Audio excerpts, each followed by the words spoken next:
Bueno, mis hermanos, buenos días.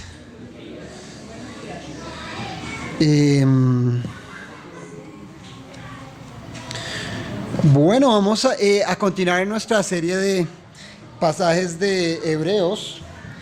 Quisiera también pedirle favor a una Ujiera, es que hoy ando como un poquito como malito de la garganta, entonces de pronto agüita. Bien, entonces miremos aquí el pasaje que nos corresponde hoy. Primero vamos a ver lo que es Hebreos, capítulo 9, vamos a continuar. Digamos que el tema o la información o lo que podemos aprender de este capítulo 9, entre comillas, no es nuevo, me refiero en cuanto a la serie que hemos estado viendo, ¿no? Ya se ha venido hablando de este tema, que es del tabernáculo, el lugar santo, el lugar santísimo y el sumo sacerdote. De pronto, inclusive este pasaje en algunas predicaciones también se ha usado para explicar lo anterior. Entonces digamos que no nos va a sonar tan nuevo que digamos. Un segundo.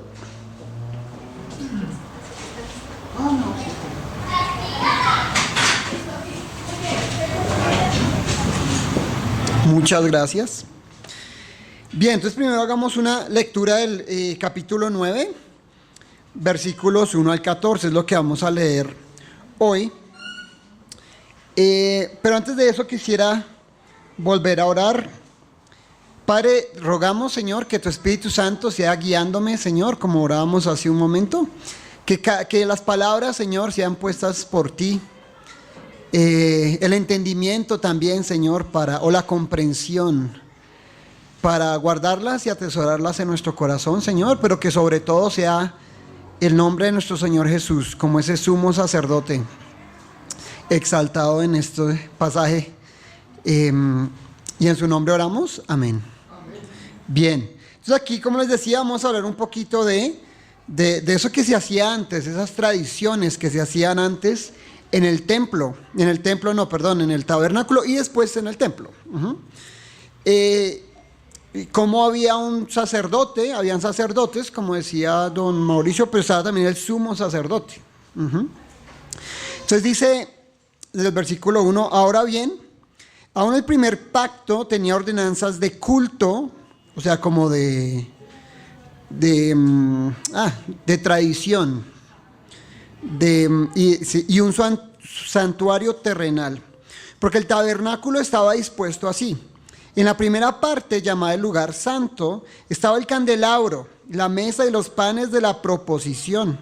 Tras el segundo velo estaba la parte del tabernáculo llamada el lugar santísimo, el cual tenía un incensario de oro y el arca del pacto cubierta de oro por todas partes, en la que estaba una urna de oro que contenía el maná, la vara de Aarón que reverdeció y las tablas del pacto, y sobre ella los querubines de gloria que cubrían el propiciatorio, de las cuales cosas no se puede ahorita hablar en detalle. Y así dispuestas estas cosas, en la primera parte del tabernáculo entran los sacerdotes continuamente para cumplir los oficios del culto. Pero en la segunda parte, solo el sumo sacerdote, una vez al año, no sin sangre, la cual ofrece por sí mismo y por los pecados de ignorancia del pueblo, dando el Espíritu Santo a entender con esto que aún no se había manifestado el camino al lugar santísimo. Entre tanto, que la primera parte del tabernáculo estuviese en pie, lo cual es símbolo para el tiempo presente, según el cual se presentan ofrendas y sacrificios que no pueden hacer perfecto en cuanto a la conciencia al que participa practica ese culto, ya que consiste solo de comidas y bebidas y de diversas abluciones y ordenanzas acerca de la carne impuestas hasta el tiempo de la reforma de las cosas. Pero estando ya presente Cristo, sumo sacerdote de los bienes venideros, por el más amplio y más perfecto tabernáculo, no hecho de manos, es decir, no de esta creación, y no por sangre de machos cabríos ni de becerros, sino por su propia sangre, entró una vez para siempre en el lugar santísimo, habiendo obtenido eterna redención. Porque si la sangre de los toros y de los machos cabríos y las cenizas de la becerra rociadas a los inmundos santifica para la purificación de la carne, ¿cuánto más la sangre de Cristo, el cual mediante el Espíritu eterno se ofreció a sí mismo y sin mancha a Dios, limpiará vuestras conciencias de obras muertas para que sirváis al Dios vivo? Y esta es la porción que vamos a ver en el día de hoy. Y digamos que a veces hay cosas que son muy culturales, ¿sí? ¿Qué se sentirá estar ahí, digamos, en el desierto, ver el arca? Pues no se podía ver el arca, pero ver todo el tabernáculo y ver esas personas que entraban allá.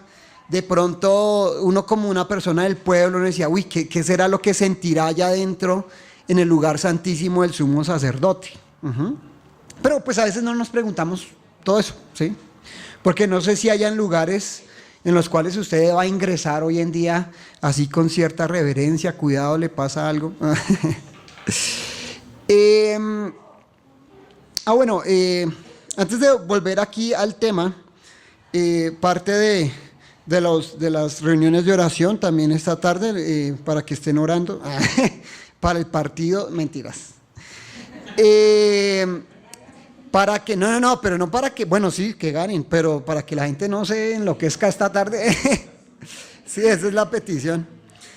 Sí, porque orar por un partido, pues Dios ama a los argentinos, Dios ama a los colombianos. Ay.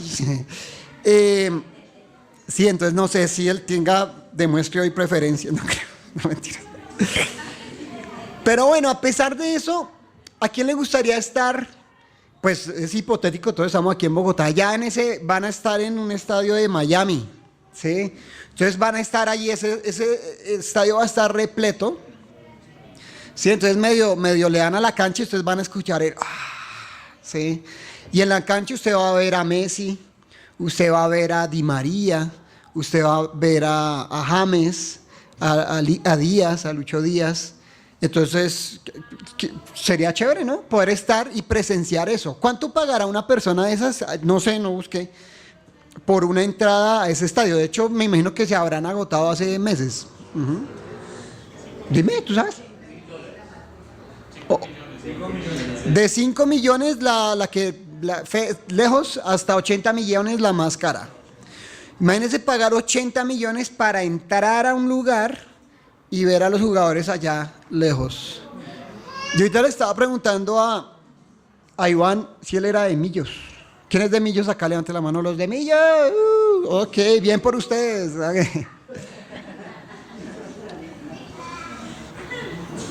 Pero me está dando ganas de ir a ver a Millos. ¿Saben por qué?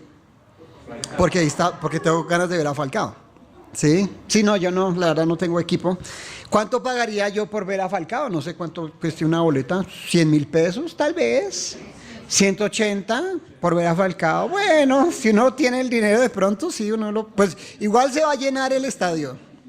Estelita dice que no. Pero Estelita, ¿tú por quién pagarías para ir a ver? ¿Un artista, un cantante? No me contestes. Pero habrá alguien, puede ser un deportista. Ok, ¿quién es esta persona? Perdón. Es un músico, ok, perdón, ok. Ok. En noviembre ya no hay boletas, pero viene Paul McCartney, los que saben de rock. Paul McCartney pues es dicen, leyenda viviente de los Beatles. Sí, no es cualquier persona. Ya no hay boletas. La más barata, o sea, lejos, que no se ve nada, 500.000 pesos. La más cara, millones. ¿Cuánto pagarían? ¿Sí? ¿Ustedes cuánto pagarían si yo me encierro en ese cuarto? ¿Sí?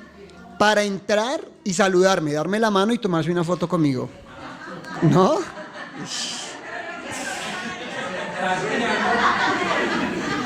Bueno, también hay gente que...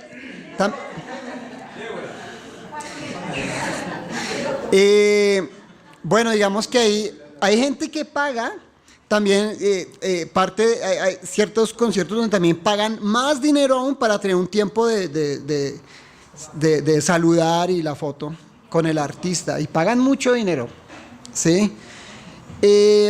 Ahora, sigo haciendo preguntas mundanas. ¿Quién ha visto El Señor de los Anillos? Levante la mano, ¿quién ha visto El Señor de los Anillos? Ok, ¿saben? Frodo es prácticamente el personaje principal de esta serie. El actor Elijah Woods estuvo en Bogotá hace 2 semanas, en algo que se llama el Comic Con. Yo no fui este año. Pues yo sí medio raro, entonces me gusta ir a ver esos, ir allá, esos lugares. Pero las personas tienen que pagar como más o menos 200,000 pesos para entrar a un cuarto donde él estaba y poder tomarse una foto con él o que él les firmara, les diera un autógrafo. ¿Ustedes pagarían? No, por mí dijeron que no iban a pagar ni un peso. Entonces aquí vemos, ¿por qué doy estos ejemplos? Porque a veces para nosotros es difícil entender que hay ciertos lugares donde la gente quiere estar. Y como hay tanta gente que quiere estar, pues tiene que pagar y el precio es alto, ¿sí? Y ustedes podrán, digamos, ahorita por decir, no, pues no, es que a mí no me interesa. Pero si en ese momento entrara alguien, no sé, alguien importante. Del mundo. No, ahorita nos ponemos espirituales. Primero el ejemplo del mundo, después... Por ejemplo, una vez hace muchos años, me invitaron a una iglesia, una de esas iglesias gigantes. En ese momento estaba en la universidad y una compañera de la universidad me invitó a la iglesia, ¿sí? Y yo pues ya era creyente y todo, pues yo dije, no, pues sí, pues vamos a mirar cómo es esa iglesia. Y cuando llegué a esa iglesia había seguridad y me requisaron, entonces yo pensé dentro de mí, siempre requisan, y yo le pregunté a ella, ¿siempre requisan en tu iglesia para entrar? Y ella me dijo, no, tan raro, ella no sabía. Y entramos y en pleno culto dieron un espacio para que alguien iba a hablar, no, además del predicador. Y eso fue en la época en que Uribe iba a ser reelegido, ¿sí? Entonces parte de la campaña de Uribe era ir a iglesias, ¿sí? Entonces llegó Uribe y pues él no llegó solo, sí, él llegó con personas así, con escudos, cosas así, eso era como impresionante. Entonces yo entendí ya todo, uy, claro, con razón, entrar hoy estaba como complicado, porque no estaba cualquier persona ahí, ¿sí? No sé si vieron las noticias ayer, que casi matan a Trump. O sea, le alcanzaron se hizo un piercing. Y eso fue, y pues lo primero que se preguntan es, bueno, él vive con un ejército alrededor, ¿qué pasó? ¿Dónde se descuidaron? ¿Cómo es que esta persona, y las noticias, cómo es que esta persona se ubicó para poder disparar? Y pues digamos que tampoco duró mucho esa persona porque pues la abatieron de una, ¿sí? Ni siquiera le dieron tiempo de arrestarlo, ¿no? De una vez, sí. Y alcanzó a asesinar por estas balas perdidas a 2 personas. Triste, ¿no? Pero ¿quién era el importante ahí? Trump, ¿sí? Las otras pues después las recogieron y pues las llevaron. Sí, entonces, bueno, pero no, ni iba a hablar de Trump ni de Uribe. Pero yo recuerdo una vez que yo estaba por la Siena hay varios hoteles bonitos, ¿no? Costosos, y a veces, digamos, las empresas arriendan los auditorios de esos hoteles. Entonces en la empresa donde yo trabajaba en esa época había como un evento donde yo tenía que ir allá a trabajar, a ayudar, pero llegué temprano, estaba esperando en el lobby del hotel, sí, en la salita ahí en la parte de abajo, y entró alguien famoso, pero normal, ¿no? Sin escolta, nada así. Danilo Montero entró al hotel, ¿sí? Entonces yo dije, ¡ah, Danilo! Pero normal, sí, él es una persona muy humilde. Y yo, uy, tan chévere, llegó ahí caminando y pues yo lo reconocí de una. Y yo, ay, una foto que no sé qué. Pero fue chistoso porque cuando yo estaba con él, me sentí ridículo, la verdad, después que lo pienso, me sentí nervioso. Que estaba con alguien famoso. Porque yo recuerdo que saqué el celular y se lo di a un compañero y estaba así, estaba como, ay, tómeme una foto. Y después yo dije, pero es que es Danilo Montero, o sea, bueno, a mí pues me gusta Danilo Montero, pero pues tampoco es que sea Dios mismo, o sea, sí, no es Jesús, sí, ahora sí ya nos ponemos espirituales. ¿Por qué? Entonces yo no sé si usted ha tenido una situación parecida donde usted hasta se siente intimidado, uy, esta persona tiene toda esta seguridad acá, o va a pasar esta persona, y entonces pilas, ¿sí? Todo el mundo armado, entonces uno dice, uff. Entonces, eso nos debe ayudar a hacernos una idea de que esto no se compara ni 0.00%, 1% de la presencia del Señor, ¿sí? Yo digo, cuando esté en la presencia de Dios, va a ser, todos anhelamos ese día, pero yo creo que también va a ser un día bastante emocionante y hasta, no sé, si algo, no sé, suena, relampaguea, luces o algo así, yo me va como contento pero asustado al tiempo, no sé, ¿sí?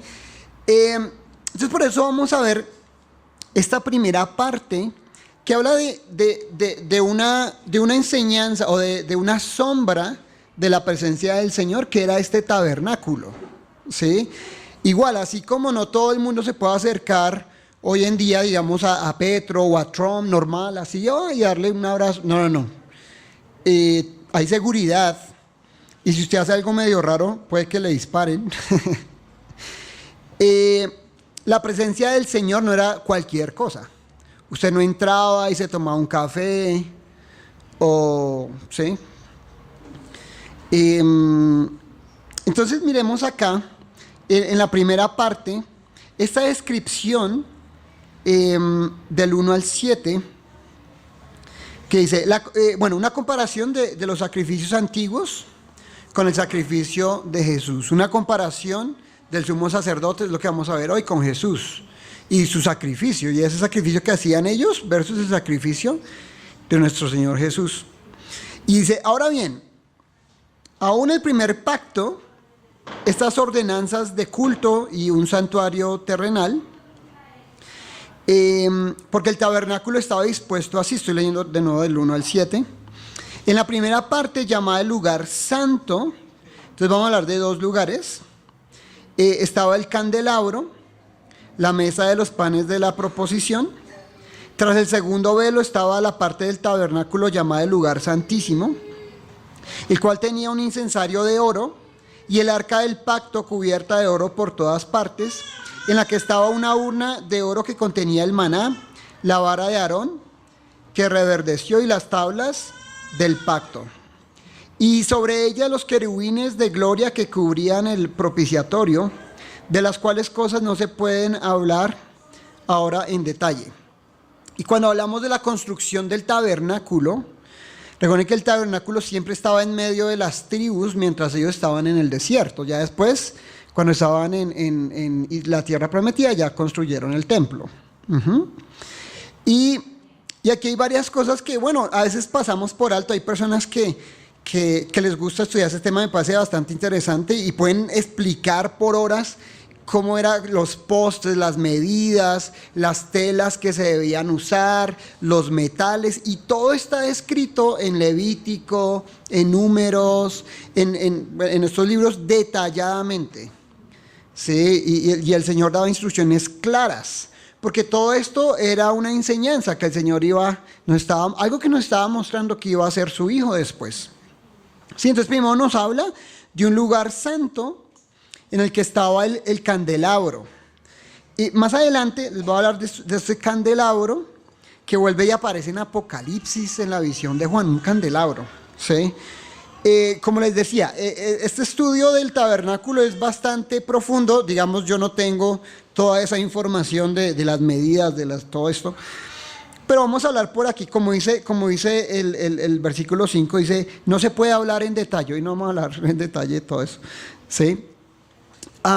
Entonces, bueno, dice el segundo, porque el tabernáculo estaba dispuesto así, la primera parte, el lugar santo, el candelabro, la mesa, los panes de la proposición. Estos panes de la proposición eran 12 panes que siempre tenían que estar en este lugar. Sí, me imagino que si se iban dañando ya los reemplazaban, pero siempre esos panes tenían que estar allí, representando las 12 tribus. Y también, de una manera interesante, representando al pueblo de Dios siempre delante de la presencia del Señor. ¿Sí? Como que, digamos que ellos hicieron el tabernáculo para que la presencia de Dios estuviera con ellos, pero también los panes era para que ellos estuvieran delante de Dios, porque no podían estar físicamente hablando. Entonces era un recordatorio de su pueblo, siempre en la presencia del Señor. Y les quedo viendo ahorita lo del candelabro. Entonces, y ahí dice, bueno, tras el segundo velo estaba la parte del tabernáculo llamada el lugar santísimo. Ahí no entraba cualquiera, vamos a verlo más adelante, el cual tenía un incensario de oro, se dice podría quemar incienso, el arca del pacto. Recuerden que la palabra arca es una caja, ¿sí? Pero es que el arca de Noé no es el barca de Noé, sino es el arca de Noé, era una caja, no era un barco. Dicen que no era navegable, es decir, su única función del arca era flotar, no navegar, ¿sí? Sí, que no se hundiera, que no le entrara agua, flotar.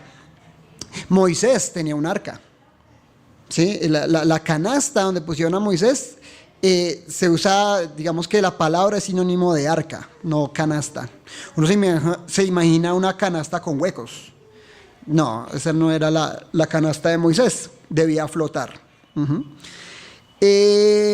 Bueno, esta también era una caja donde estaba la presencia del Señor. Ok. Ok, el cual tenía un incienso de oro. Ok, me perdí. ¿Dónde está el arca? Una urna de oro que contenía el maná, la vara de Aarón que reverdeció y las tablas del pecado. Vamos al 4, ¿cierto? 5. Y sobre ella los querubines de gloria que cubrían el propiciatorio, de las cuales cosas no se puede ahora hablar en detalle. Y así dispuestas estas cosas en la primera parte del tabernáculo, entran los sacerdotes continuamente para cumplir los oficios del culto. Entonces este era un lugar en que había más acceso, pero no entraba ni siquiera el pueblo, sino solamente los sacerdotes. Menos alguien que no fuera del pueblo. Un gentil ni de chiste iba a estar cerca. Pero en el 7, en la segunda parte, y ese es el lugar como más terrible, digámoslo así, porque no era un juego estar ahí adentro, ¿sí? La vida de la persona estaba en peligro si estaba en el lugar santísimo. Pero la segunda parte, solo el sumo sacerdote, una vez al año, podía entrar, ¿sí? Y decía, no sin sangre, ¿sí? No sin haber hecho el sacrificio. Y aquí es donde empieza a quedarse corto el sumo sacerdote, ¿sí? Porque él tenía que ofrecer sangre, la cual ofrece por sí mismo, porque así de pronto uno ve en la época de Jesús que esas personas eran, pues en general, ¿no? Eran demasiado soberbias, eran demasiado orgullosas de su posición religiosa. Pero eso les recordaba, no, usted es un pecador y usted tenía que hacer sacrificio primero por sus pecados. Y por los pecados de la ignorancia del pueblo. Entonces, como les decía, ¿qué pasaba si este sumo sacerdote de pronto decía, no, pero es que yo soy bueno? Como dicen ahorita las personas, ¿no? ¿Tú vas a ir al cielo? Sí, yo soy bueno. Sí, porque yo soy bueno. Entonces, digamos que esto no es posible, obviamente. Entonces, digamos que Dios, un ángel, toma a esta persona que es buena. Nosotros nos creíamos buenos. No sé si usted se cree. Bueno, si ya es redimido en Cristo, ya sabemos que no hay problema. Pero quitamos a Cristo de la foto, ¿sí? Y ponemos al hombre bueno. Aquí estamos hablando del sumo sacerdote, pero ahora la gente se cree buena. ¿Sí? Inclusive así esté mal, se cree buena porque es lo que ellos sienten, piensan, creen, y es más importante que lo que Dios cree, ¿sí? Bien, entonces digamos que un ángel dice, usted es bueno, camine, vamos a la presencia de Dios a ver qué pasa, vamos a ver qué pasa, ¿sí? Hubo personas que estuvieron cerquita, sí, esto que estoy diciendo no es tan descabellado. Hubo personas en el Antiguo Testamento que como que les pasó algo parecido. De una u otra razón, se les iba como a aparecer Dios y dijo, vamos a ver qué pasa. ¿Listo? Primero, miremos Isaías 6, 1 al 5, busquémoslo. Isaías 6, 1 al 5. Creo que no estaba ahí.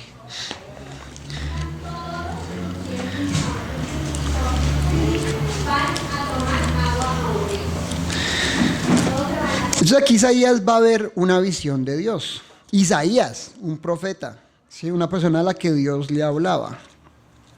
Y quiero que miremos, que vayamos haciendo esa idea que estar en la presencia de Dios no era cualquier cosa, ¿sí?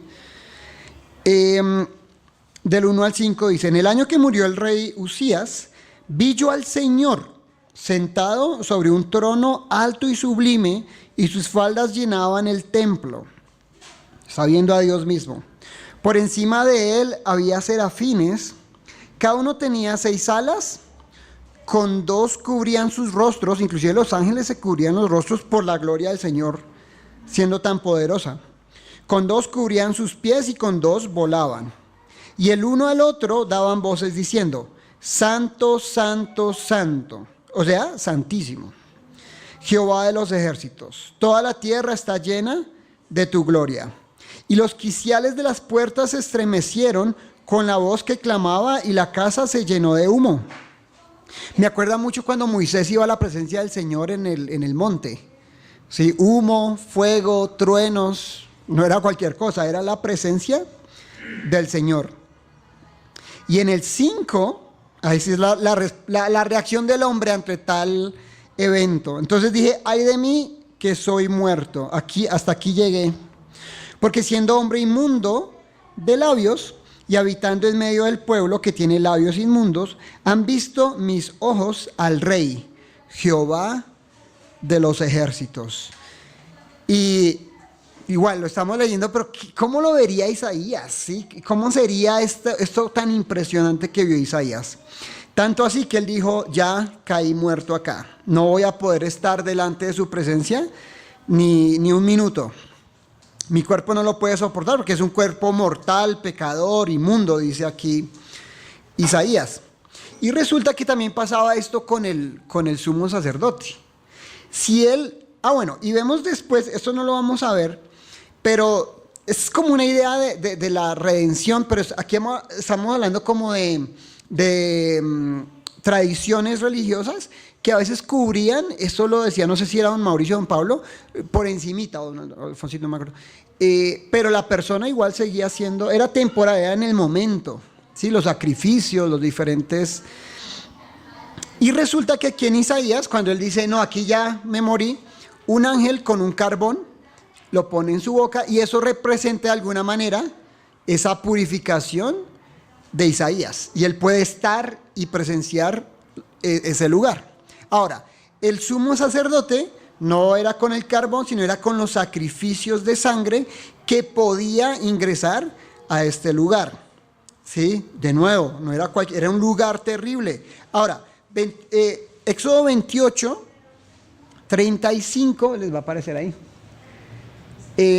Éxodo 28, 35, ahí Dios advierte qué pasaba si no se hacía el sacrificio. Aquí le están dando la ordenanza a Aarón. Y estará sobre Aarón cuando ministréis, bueno, el efod, todo lo que también, y también era pues toda la vestimenta que era limpia. Y se oirá un sonido cuando él entre en el santuario delante de Jehová, y cuando salga, para que no muera. Entonces, sin ir a detalle con la vestimenta, él podía morir si no seguía cada uno de los pasos que el Señor le daba. Y en ese mismo capítulo, en el 23 insiste, 43, perdón. Y estará sobre Aarón y sobre sus hijos cuando entren en el tabernáculo, esta vestimenta, estos pasos de rituales, ¿sí? De reunión, y cuando se acerquen al altar para servir en el santuario, para que no lleven pecado y mueran, es estatuto perpetuo para él y para su descendencia después de él. Entonces aquí no estoy poniendo mucho detalle en lo que debían hacer, pero era un número de pasos y de purificación para que no muriera, para que no lleven pecado y mueran. Pero era en ese momentico. Ellos no quedan redimidos, ellos salían del lugar santísimo y ya otra vez volvían a pecar, ¿sí? Y más adelante también otra advertencia en Levítico 16:2, creo que está ahí.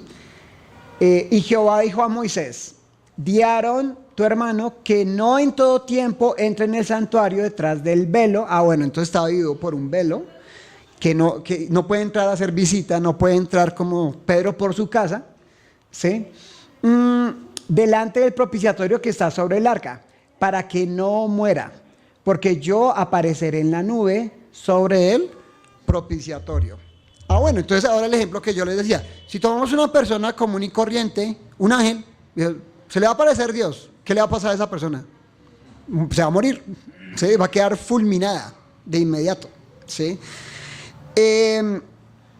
Vamos a ver que en Cristo es diferente, pero como les decía, si no hubiera el nuevo pacto, todos estaríamos en la misma situación. Porque ¿qué pasaba con estos diferentes tradiciones o pasos que debían hacer para purificarse?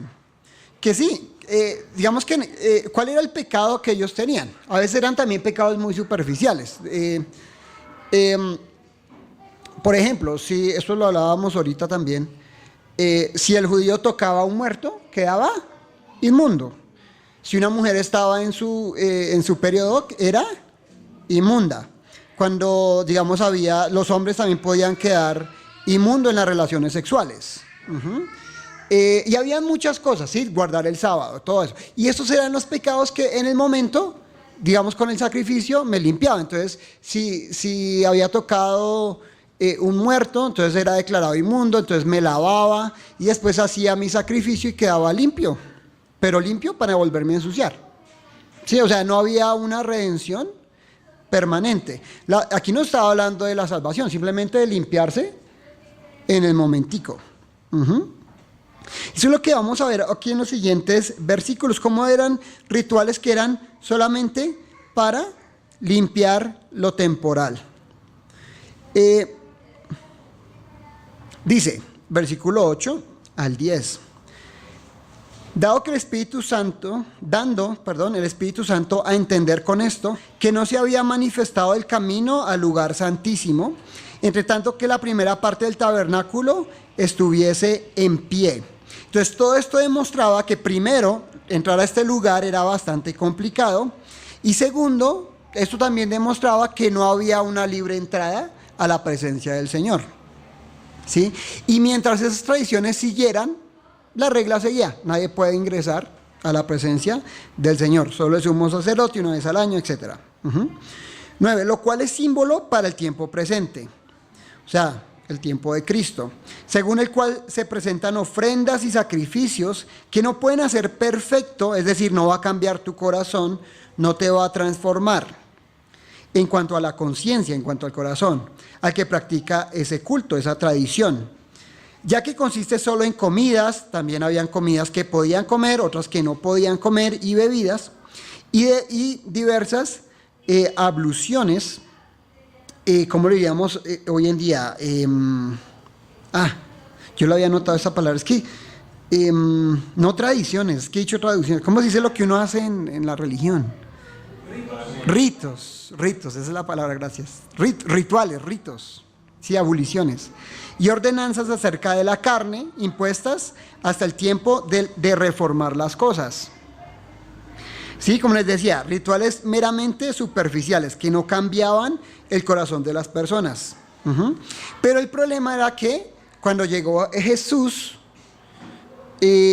cuando llegó el Mesías, el pueblo seguía apegado a estos rituales. ¿Cuál era el plan? De que esto ya no fuera necesario, pues ya no era necesario con Jesús, pero pues ellos no lo sabían y seguían dependiendo de estos rituales superficiales.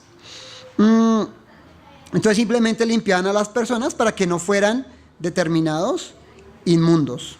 Y el 11 dice, pero estando ya presente Cristo, aquí ya va a cambiar las cosas, su sumo sacerdote de los bienes venideros, de la vida eterna, de la esperanza futura, por el más amplio y perfecto tabernáculo, no hecho de manos, es decir, no de esta creación.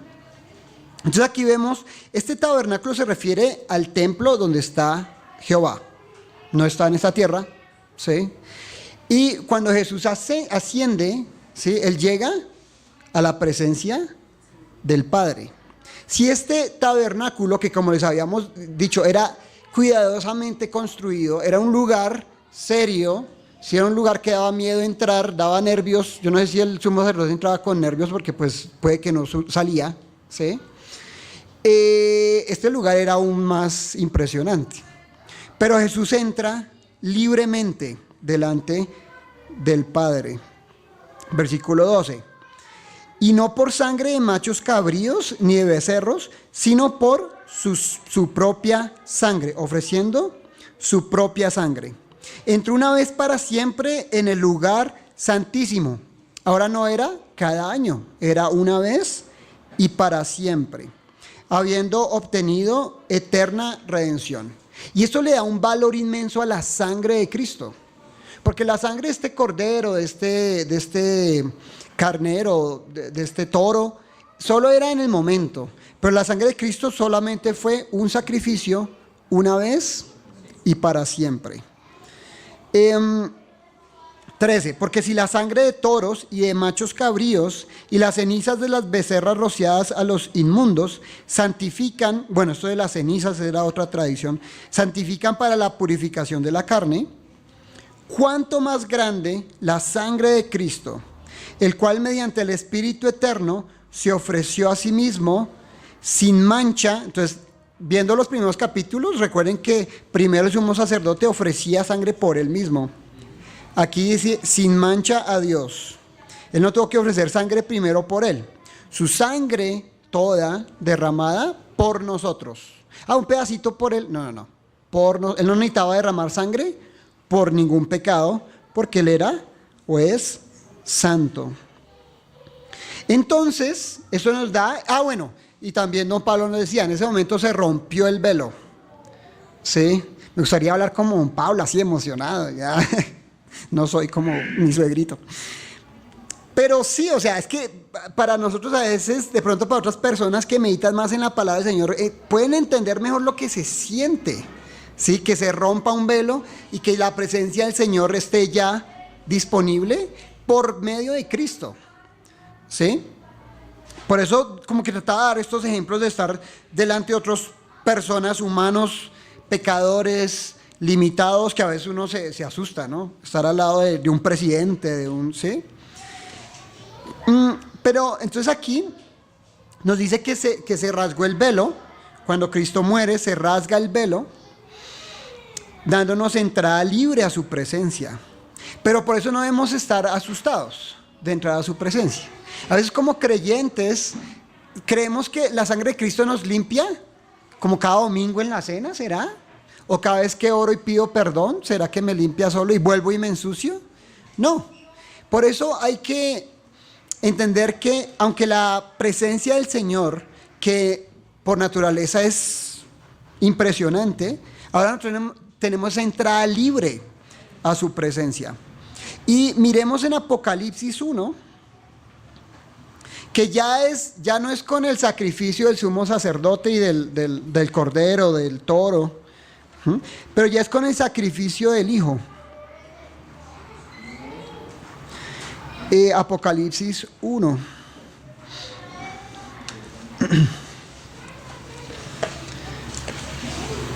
Entonces aquí ya no es Isaías, ya no es el sumo sacerdote en el lugar santísimo, es Juan. Y vamos a leer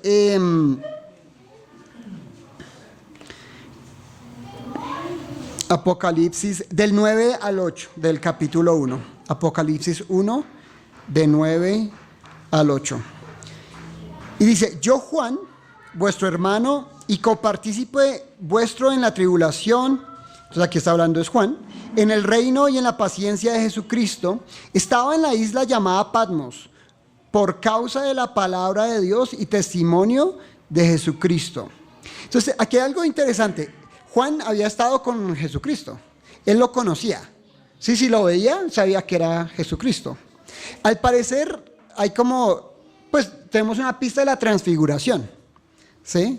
Como que, sí, a veces la apariencia de Jesús puede variar, ¿sí? O, por ejemplo, ahí dice que se transfiguró, o en el camino de Maús que no lo reconocían, por alguna razón, ¿cierto? A Jesús, su presencia. Entonces aquí, aunque Juan ya había visto a Jesús, aquí lo ve en una visión, pero en la forma tal vez en que lo ve, él se asusta. Dice, yo estaba en el Espíritu, en el versículo 10, en el día del Señor, y oí detrás de mí una gran voz como de trompeta, porque ya no está hablando normalito, ya habla como trompeta. Yo soy el alfa y la omega, el primero y el último. Escribe en un libro lo que ves y envíalo a las 7 iglesias que están en Asia, a Éfeso, Esmirna, Pérgamo, Tiatira, Sardis, Filadelfia y la Odisea. Y me volví para ver la voz, y se asustó y se volteó a mirar, que hablaba conmigo, y vuelto, vi 7 candeleros de oro. En el lugar santo estaban los candeleros, y aquí vuelve Juan y habla de los candeleros. Pero antes, eran candeleros con 7 velitas. Y antes viene hablando de ¿qué? De las 7 iglesias. ¿Sí? Y el fuego representa también el Espíritu Santo. ¿Sí? Entonces aquí estaba Jesús, pero él estaba ahí frente a su iglesia. Y me volví para ver lo que es, y el 13. Y en medio de los 7 candeleros, a uno semejante al Hijo del Hombre, vestido de una ropa que llegaba hasta los pies y ceñido por el pecho con un cinto de oro. Su cabeza, hasta el 18.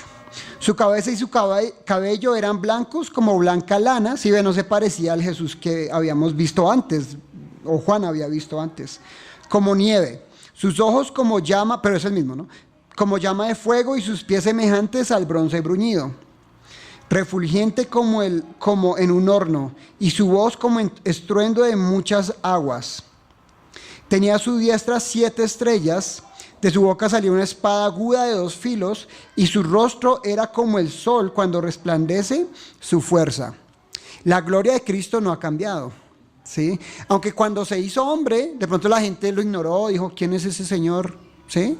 Su gloria no desapareció, y aquí lo vemos mostrando esa gloria impresionante. 17. Cuando le vi, caí como muerto, parecido a Isaías, parecido a los sacerdotes, a sus pies. Bueno, como muertos, los sacerdotes sí quedaban muertos.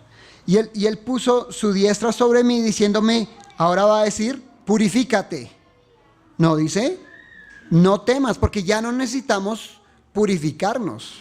Una vez, obviamente las obras de los hijos de Dios son, no temas, yo soy el primero y el último, y el que vivo, y estuve muerto, mas he aquí vivo por los siglos de los siglos. Amén. Y tengo las llaves de la muerte y del Hades. Es interesante la historia, que era tan parecida, pero ahí Juan no necesitó ni un carbón, ni un sacrificio para estar delante de Dios, del Hijo de Dios mismo, en su gloria, en su majestad. ¿Sí?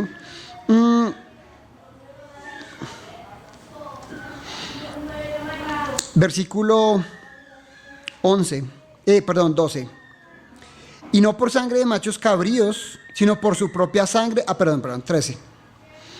Porque si la sangre de toros y de machos cabríos y las cenizas, eso ya lo había leído. Bueno, ya hemos leído hasta el 14. Pero ahora dice, la sangre de Cristo nos limpia completamente, no solo por fuera, sino también desde adentro. Pero también aquí nos dice algo en el 14. Cuanto más la sangre de Cristo, el cual mediante el Espíritu Eterno se ofreció a sí mismo, sin mancha a Dios, ahí estamos bien claros, limpiará vuestras conciencias de obras muertas para que sirváis al Dios vivo. Y quiero terminar con esta parte de las obras muertas. Y cuando hablamos de rituales religiosos, pero eso eran los judíos. Espere. A veces podemos caer en esos, si no tenemos a Cristo, o a veces teniendo a Cristo podemos creer que ciertos rituales nos hacen mejores que otros, o nos hacen mejores delante del Señor. ¿Sí? Comenzando con lo que creíamos tal vez antes, los que no nacimos en familias cristianas, sí, de pagar una misa, de hacer una penitencia, de no comer ciertas cosas, de no bañarse en Semana Santa, de no hacer tales cosas, hacer otras. Vivíamos como en eso mismo, ¿no? Pero usted decía, no, pero ya en la iglesia cristiana no se hace eso. Pero si tú no tienes a Cristo, puedes que tú te justifiques delante de Dios, pero yo vengo todos los domingos a la iglesia. Ah, pero yo ofrendo, que no está mal, ¿no? Chévere. Ajá. Pero además de eso, yo a veces salgo a evangelizar. O yo a veces hago esta cosa u otra cosa, porque yo ya no soy de la otra religión. ¿Sí? Pero en Cristo Jesús, Él nos libra de esas obras muertas. Porque ya cuando estamos en Cristo, ya tiene más valor la obediencia. No para salvación, pero para, digamos, galardón, para obedecer al Padre. ¿Sí? Tú no vienes a la iglesia para ser salvo, ya eres salvo. ¿Sí? Tú no ofrendas para ser salvo, tú eres salvo. Tú lo haces para obedecer a tu Padre. ¿Sí? Entonces, de pronto hay muchas personas que se creen creyentes porque van a una iglesia y a veces uno sabe que son así porque les da igual cualquier doctrina, les da igual. No, yo voy a una iglesia. ¿Sí? Y yo sí. Una vez yo le preguntaba a alguien de una iglesia cristiana. Entonces, yo no le dije que yo era cristiano, yo me puse en el papel del entrevistador. Entonces me dijo, no, voy a tal iglesia. Yo le dije, bueno, ¿y qué hacen en tu iglesia? Y me explicó, y es una iglesia que crece en muchos países. Inclusive me dijo, mira, hasta en Japón hay una. Y yo, ¿Japón? Genial, tan chévere. Y vimos videos de una, pero no es una iglesia de sana doctrina. No voy a decir el nombre. Y yo le dije, bueno, voy a hacer la prueba de fuego aquí al muchacho. Y dice, bueno, dime una cosa. Yo no le dije que yo era creyente. Dime una cosa, si yo me fuera a morir esta noche, ¿cómo soy salvo? ¿Sí? O no, yo no dije que si me fuera a morir. ¿Cómo soy salvo? ¿Y saben qué me respondió? Pues siendo bueno, yendo a la iglesia. Y no me nombró a Cristo. ¿Sí? Entonces, esta persona está haciendo obras muertas. ¿Sí? Pero ahora, todo lo que hacemos es para servir al Dios vivo, así como termina en el capítulo, versículo 14. No quiere decir, como digo, que esas cosas sean malas. Deben congregarse, deben ofrendar, deben hacer. Inclusive hablábamos en 1 Corintios, si un hermano decide no comer ciertas cosas para agradar al Señor, le respetamos eso. Si el hermano o la hermana decide vestir ciertas cosas para agradar al Señor, hágalo para el Señor. Sí, qué chévere, ¿no? Pero estas ya no son obras muertas porque ya las hacemos en Cristo para servir al Dios vivo. Sí, bueno, ahí hay varios temas que tampoco vamos a entrar. Entonces, primero exaltar eso que hizo Cristo allí en la cruz. También exaltar su presencia, que no es cualquier cosa. Esa entrada libre que tenemos a la presencia del Señor. Aunque todavía estamos un poquito limitados por nuestros cuerpos carnales.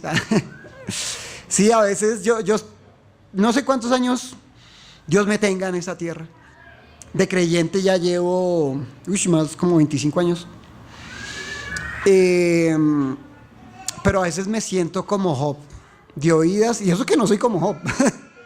De oídas te he oído, ¿sí? Yo, obvio, conozco a Cristo, pero no he estado delante del Señor, ¿sí? No he visto su presencia así. Y eso no se ve en una iglesia, ¿no? Donde baja la... No.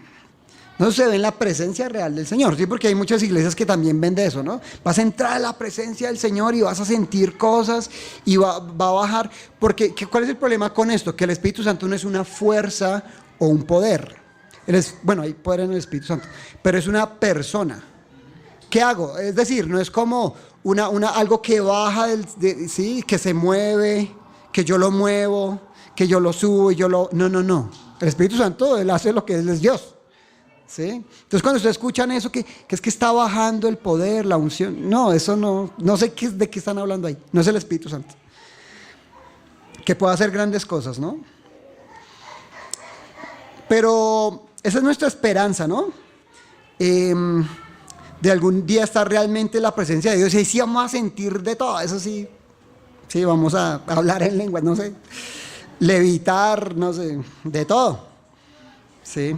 Todo gracias a la sangre preciosa de nuestro Señor Jesucristo. Y el ánimo es servir ahora al Señor, porque ahora nuestras obras no son muertas, ahora nuestras obras agradan al Padre, porque ya no es para satisfacer su ira, porque ya la hizo Jesús en la cruz. Ya no es para justificarnos, porque ya lo hizo Jesús en la cruz, es para agradar a nuestro Padre. Oremos. Padre, el hecho de poder estar delante de ti en esta mañana, orar delante de ti, Señor, inclusive que este privilegio ni siquiera lo alcanzamos a entender, a apreciar, pero el valor no lo damos nosotros, el valor lo da tu Hijo, Señor, allí en la cruz. Ese valor de ahora poder clamar a tu nombre y saber, inclusive que a veces no lo sintamos o lo creamos, que tú nos oyes, que estamos en tu presencia. Y esta semana, y como otros hermanos, algunos hermanos han partido, Señor, delante de tu presencia. Qué privilegio. El poder, a pesar de tener que sufrir la muerte física, Señor, por medio de Cristo también, el vencer la muerte eterna.